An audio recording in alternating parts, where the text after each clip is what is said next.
உள்ளே போட்டுருவோம்.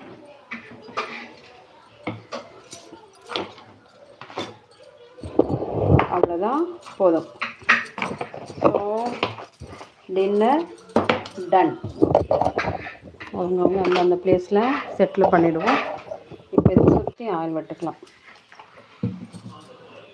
Coconut oil use பண்ணி பாருங்கள், உடம்புக்கு ரொம்ப நல்லது. சப்பாத்தி செய்யும்போது யூஸ் பண்ணலாம், அடை தோசை யூஸ் பண்ணலாம்,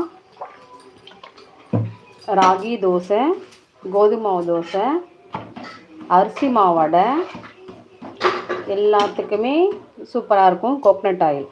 ட்ரை பண்ணி தான் பாருங்களேன். சப்பாத்தி ரொம்ப சாஃப்டாக இருக்கும், அதே மாதிரி சாப்பிடவும் ரொம்ப நல்லாயிருக்கும். நீங்கள் ஹாட் பேக்கில் வைக்க வேண்டாம், வெளியவே இருந்தாலும் கோக்னட் ஆயிலில் நீங்கள் நல்லா மாவு பெசரி வச்சு அதில் நீங்கள் மடித்து செய்கிற மாதிரி இருந்ததுன்னா, இன்னும் கோக்னட் சென்டராக விட்டுட்டு நல்லா மடித்து